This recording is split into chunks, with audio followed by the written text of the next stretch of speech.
Hello everyone, learning ডেটাওয়ার্কসে আপনাদের স্বাগত। আজকে আমরা লেন ফাংশন ব্যবহার সম্পর্কে জানব। তো চলুন শুরু করা যাক। তো লেন মিনস হচ্ছে লেন্থ। দ্যাট মিনস কোনো একটি ওয়ার্ডের বা কতগুলো নাম্বারের আমরা লেন্থ বা কাউন্টটি বের করব।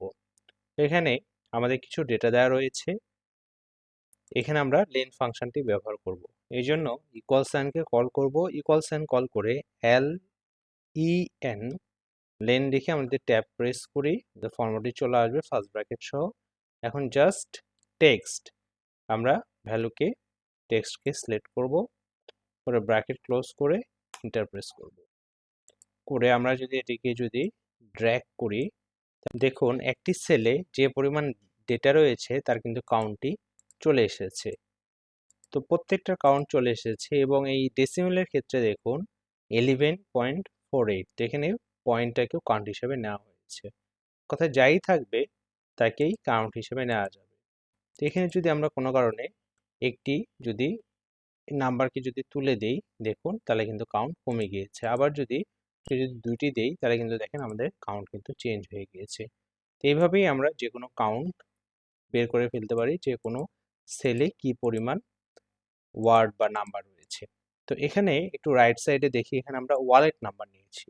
ওয়ালেট নাম্বারকে আমরা লেন দিয়ে চেক করতে পারি এবং কি কাজে ব্যবহৃত হয় এটি।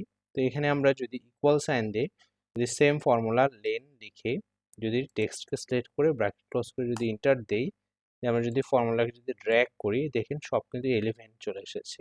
জেনারেলি আমরা যারা ওয়ালেট নাম্বার নিয়ে কাজ করি, তো সেক্ষেত্রে আমরা এটি ইউজ করতে পারি। কেননা ওয়ালেট নাম্বার সবসময় 11 ডিজিট হয়।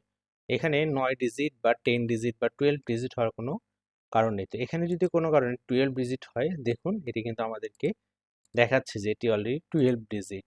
বা এখানে যদি কোনো কারণে একটা জিরো আমরা তুলে দিই, দেখাচ্ছে 10 ডিজিট।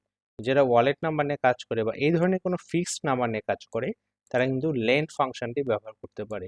তাহলে কিন্তু ডিজিট কখনোই কম বেশি হওয়ার উপায় নেই। তাহলে কিন্তু আপনি সাথে সাথে রাইট সাইডে দেখে বুঝতে পারবেন যে আপনার ডিজিট কম হচ্ছে না বেশি হচ্ছে।